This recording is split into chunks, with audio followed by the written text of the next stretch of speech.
Hi everyone, welcome to the channel dedicated to sharing the profound insights and wisdom of Andromedan Contactee Alex Collier.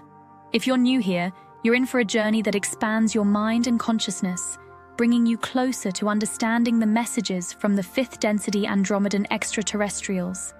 For those returning, we're grateful for your continued support. Before we dive into today's enlightening content, we have a small favor to ask. If you find value in the knowledge shared in this video, please consider hitting that like button, subscribing to our channel, and clicking the bell icon so you never miss an update.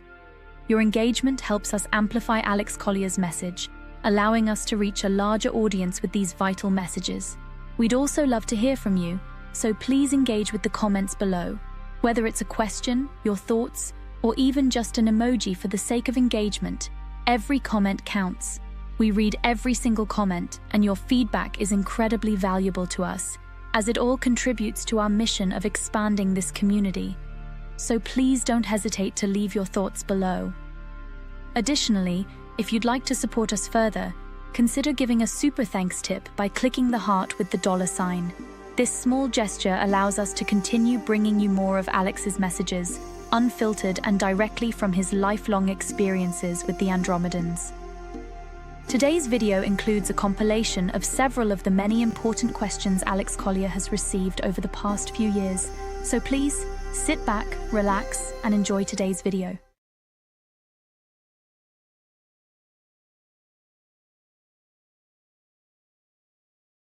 You explained before about Andromedans having access to their memories from past lives as they're born.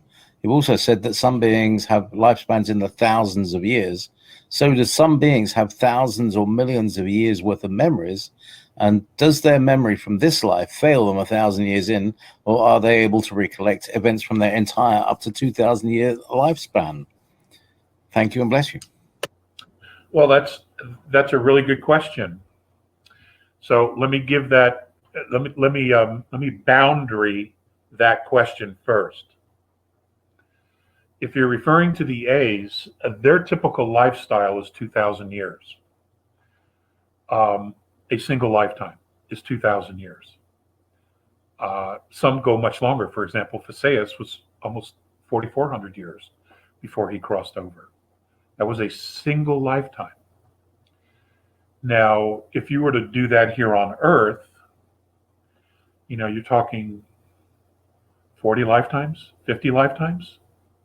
So your filing system would be a lot, you would have to compress it a lot.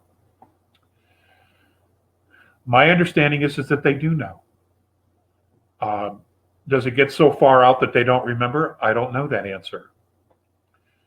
I've had conversations with Morine about previous lifetimes that he's had. And he has talked to me about lifetimes that Theseus has had. That go back 1,000,000 years. I'm referring to Theseus here. 1,000,000 years. And he knew them all. He had access to all the information.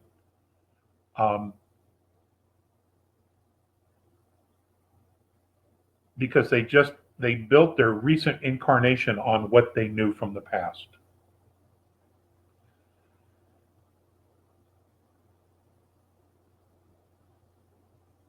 And it's in one of the past webinars where I talked about Theseus and his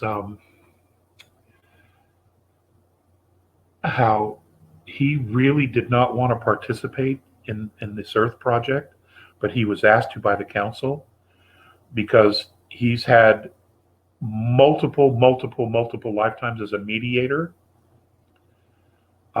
between star nations as like an ambassador. So he knew how to structure specific programs and protocols to establish a bridge of communication between different star nations. Now, whether you realize this or not, that bridge between their civilization and ours has been built. Whether I'm still here or not, that bridge still exists.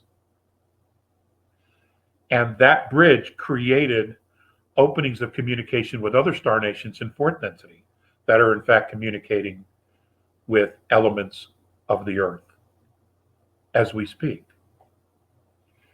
So, but he wanted to do something different. And he told Morine that himself, that he was tired, he was ready to go, to cross over, okay? And then they have no fear of it. I mean, he knows he's coming back. I don't know what happens at death, where they go. I never got the answer to that question.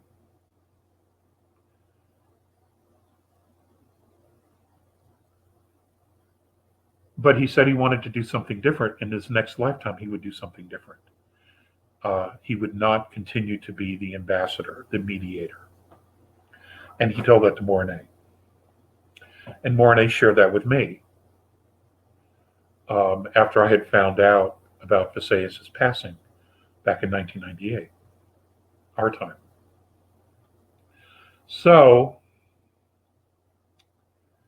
you know, so much of life is a mystery. So much of it is experimentation. So much of life is imagination, you know.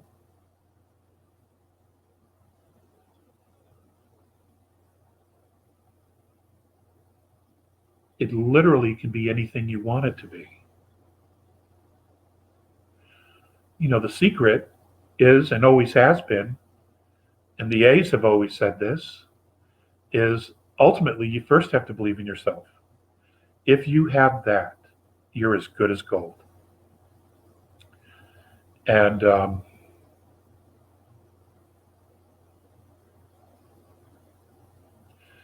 but my understanding is, to get back to your original question, my understanding is that they do in fact have cognizant memory and the ability to recall all their past lives.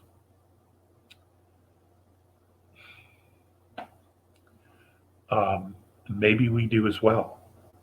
I'll go back to Project Blue Brain in Switzerland, using the combined technology to literally map the brain, where they found structures in the brain that have the ability to see multiple dimensions, fourth dimension, fifth dimension, sixth, seventh, eighth, all the way up to 11th dimension. Those structures were already in the brains of some people here to see that. But you know, we're here on third density, and yet our brain has the ability to see structures in 11th density. I think it was Alex that asked this question. Alex, anything is possible at that point. You know, if you're here and your brain can see 11th density, how's that possible? The logical answer is because there's a portion of you that has been there. How else would you know? Because not everyone has that. We're not all the same. Okay? But a portion of you's been there, whether it's ninth or seventh. So the possibility is always there that, let's say, the structures in your brain are seventh density, that from third to seventh density, you have the ability to see that. We just don't know how.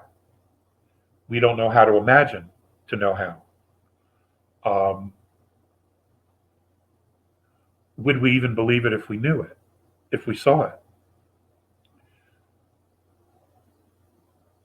Because of all the conditioning and everything that we've been through here, being born into third density in this particular physical reality that we find ourselves in present day. So, you know, there are more mysteries than there is known knowledge, especially when it comes to us. You know, the old Greek philosophy, know thyself. That's a tough order, you know. It is definitely not as easy as the saying is. So, That's all I got, Guy. That's all I got on that. Okay. I don't remember all of my past lives. I was shown some, and they showed them to me for a very specific reason, to help me here and now in this life.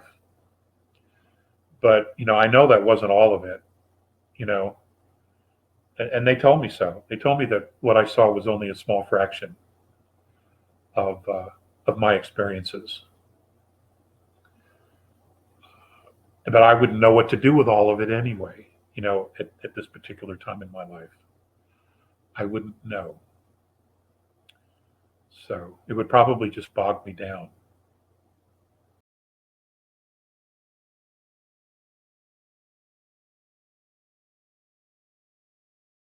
Alex, do you know anything about a computer-like machine with a soul that is located in a mountain that is locked from the inside?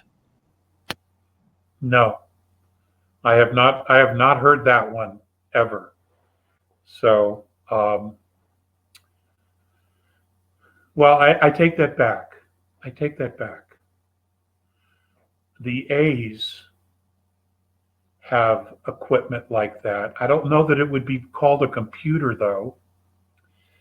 And they have them on their motherships, and they control different aspects of the mothership. And it is organic. I don't know that they don't call it AI.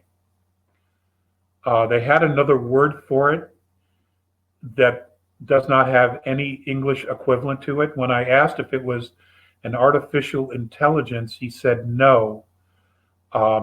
It's equal with us, but it controls like the environment and other working relationships, but it's part of the collective consciousness of the ship and everyone on it. So it's not separate. And I'm not quite sure what to call that. Okay. But that was my conversation with him about it. But I don't know any more than that whatsoever. So let's do one more question. That's a great question, Jordan. Thank you. That was good. But I'm not aware of anything like that here on Earth. Unless you're talking about the black goo that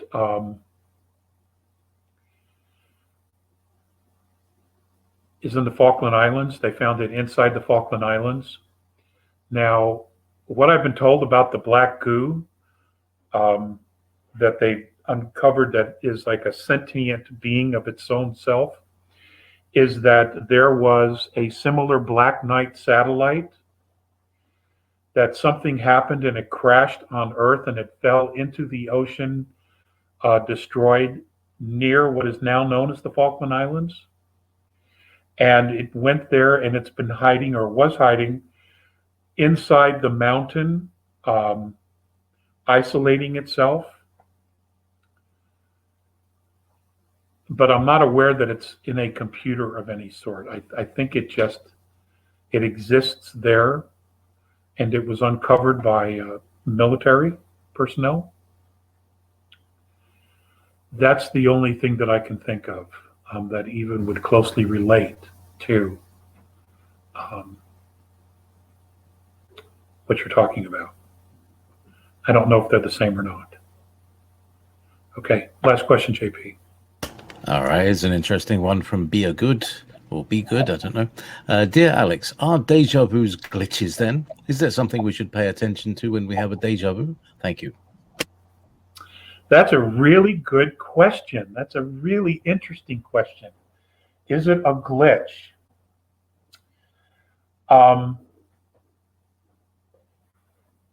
Understand this. You are a multidimensional being.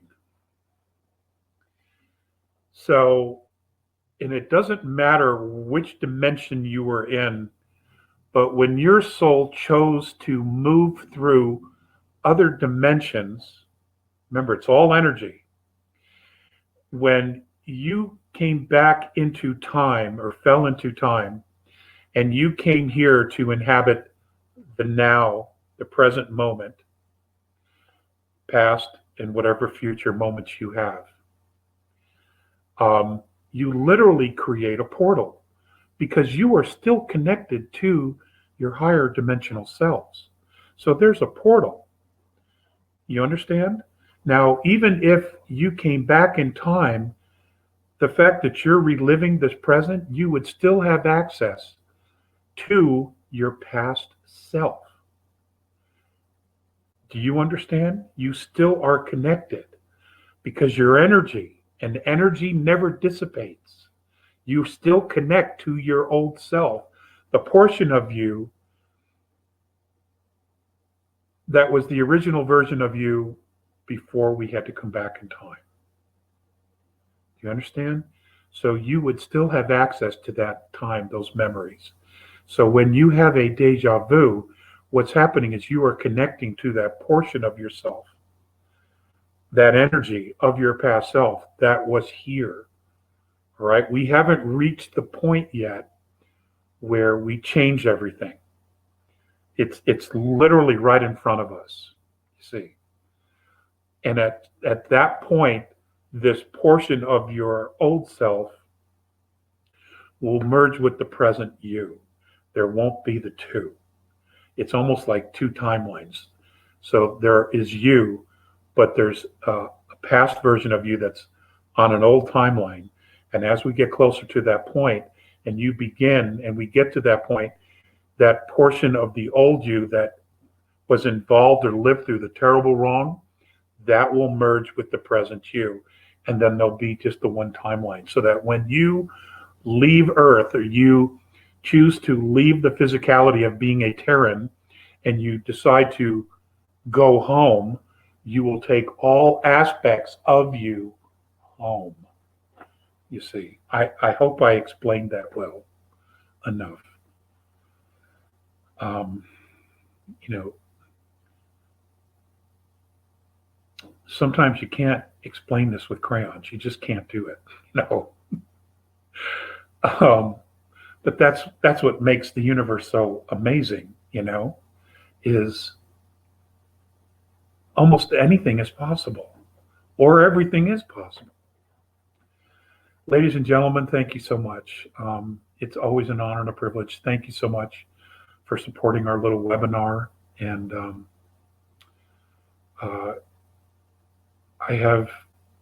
I'm very excited about the future. It is not doom and gloom. They want you to think that way. They want you, the media wants to blame everybody for the shit that they themselves are participating in, and helped have created in misleading and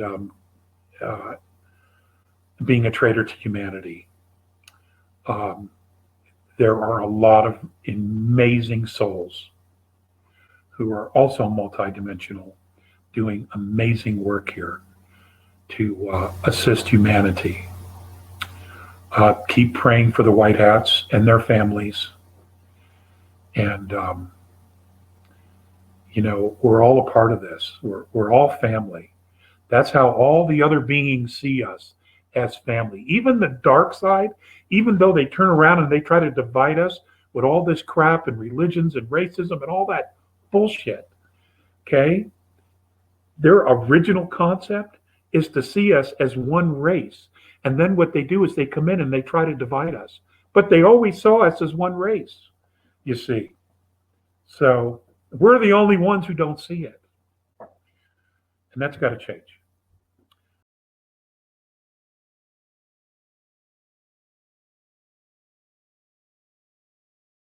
Dear Alex, in all the time you have been in communication with A's, has their perspective changed?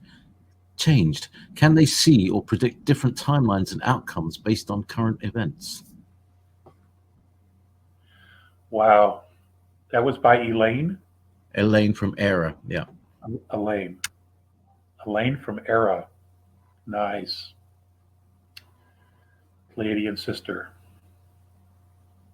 Well, ERA is an island.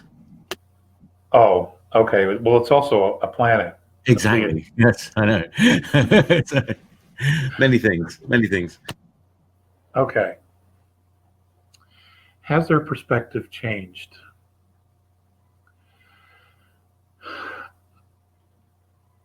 You know, that is such a difficult question to answer, only because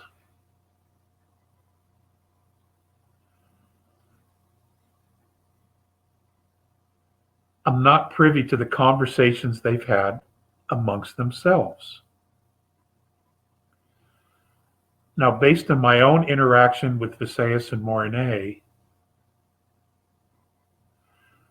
would I say, since I was a kid in 64, 1964, not 1864, I would have to say yes. At least with them, with Morine it has. And, you know, he wasn't on point. Visayas was on point, because Visayas was more or less the ambassador. Visayas was the one who had done this multiple times in his last lifetime, and in multiple lifetimes before this. And I think that it's one thing to study the Earth. It's one thing to study humanity here on the planet from space. But it's another thing to interact with us. It's another thing to become part of our life and our emotional, spiritual, and mental makeup. And it's another thing to actually build a relationship that is based on respect and compassion and love and friendship. You know, that changes a lot, because it when you have that kind of a relationship with anyone, it opens up your perspective. Because a visual perspective of something is not the same as an emotional bond, and experiencing an emotional bond between sentient conscious beings.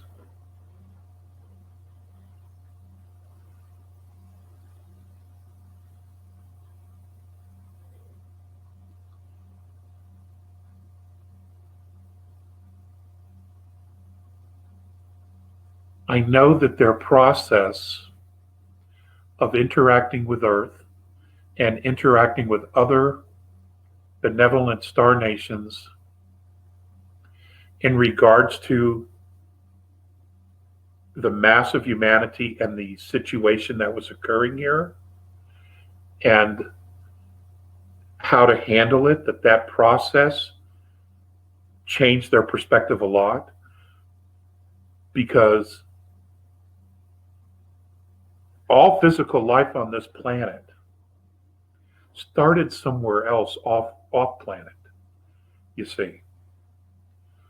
And it adapted to Earth and became part of the Earth, but it all started somewhere else.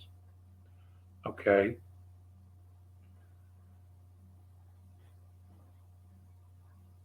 So there's genetic lineages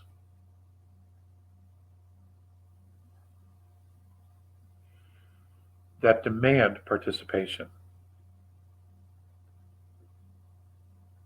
And that will change your perspective. So when you bring a large group of star nations, so I've heard people use this phrase, the alliance, the Star Alliance. It's probably very appropriate, and I like that more than I would say a council, because that has too much of a political connotation to it for me.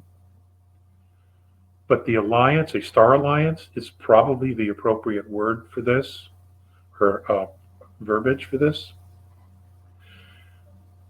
as each of the other 16 star nations, total of 17, have come in and have begun to participate in the unraveling and the healing and the shifting of the direction and adjusting the sails of humanity to an ascension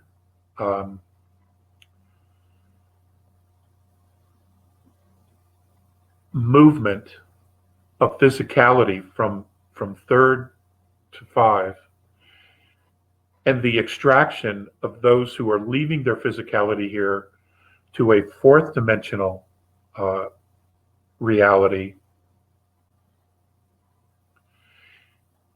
and watching everything that we go through. Now, remember, these 17 nations, they're on point, okay? They're the best of the best, the brightest of the brightest. They all have a plethora of expertise in quantum physics, quantum mechanics, DNA, repairing of a soul, the ascensions of souls, the education of souls. They all have an expertise.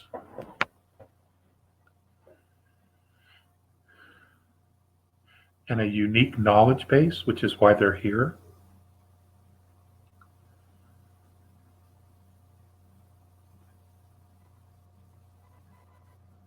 As they begin to interact with each other and they share their own personal experiences, and the alliance team members begin to interact and really get to know one another,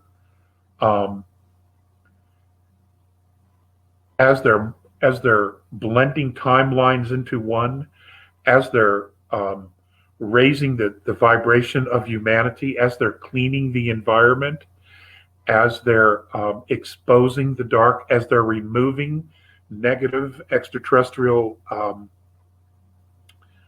personages from the planet, as they begin to evaluate the psychology of those who have been ruling the planet as humans, you know that they've had some really interesting conversations around the water cooler. And, you know, I've thought about this. I would love to be, you know, the fly on the wall to hear some of those conversations. But I can tell you that this is a labor of love for them. It's something they feel responsible for.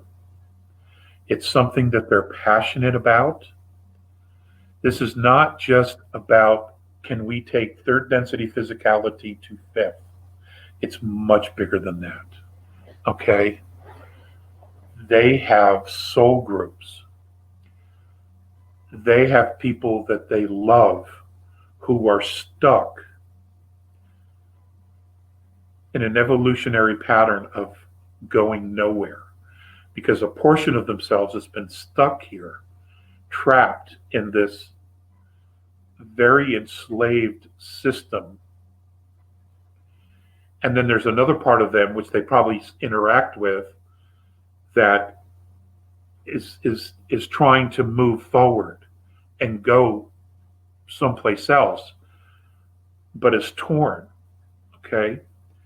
And then there are others who maybe left fifth or sixth or seventh or eighth density, fell into time, and their entire conscious self is here trying to get home. And they have that compassion. They feel that sense of longing, and maybe at times have felt their desolation, thinking, I'm never going to get out of here. That this is so broken, I'm never going to get out of here.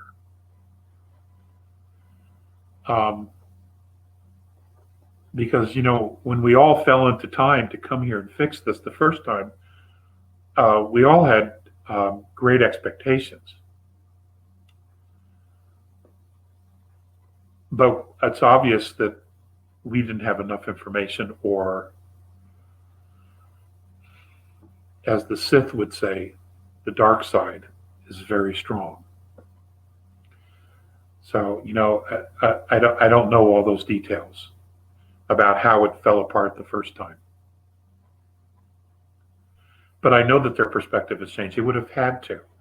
If they were here for the first part, the first attempt to make us jump, and it completely failed, then I would think that they would have a very different perspective the second time to making this work, and would have an appreciation for those of us who, as souls, who had worked so hard to get the planet to a place to raise the vibration and the frequency of consciousness here, and to take all the arrows to try to change people's minds, to open up their perspective to what is possible, and to, at least for a moment, think about who they really truly could be, only to have it collapse.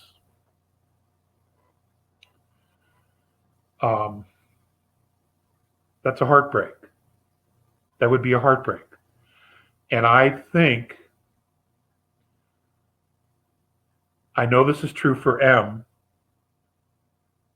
I never had this conversation with Visayas, but I know it's true with M, that he also experienced a great deal of sadness and disappointment when the first time it didn't go. Now, I've not had those conversations with the other 16 star nations that are on point. There are others behind them that are adding support and expertise. This is a big deal, folks.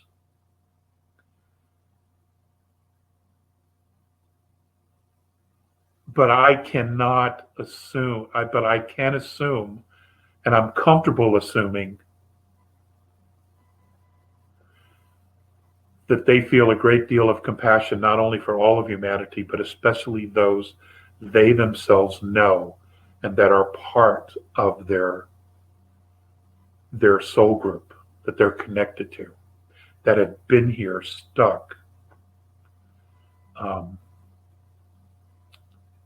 in this horrible mess, So yeah, I mean, I probably took forever answering that question, but I wanted to process it out.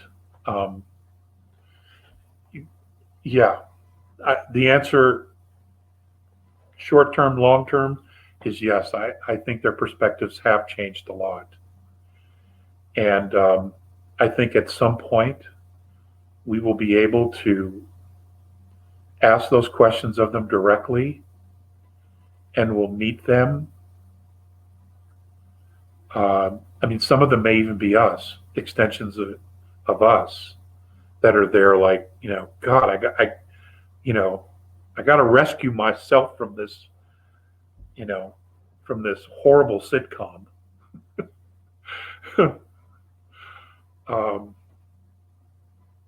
Or horror movie. Thank you so much for watching today's video.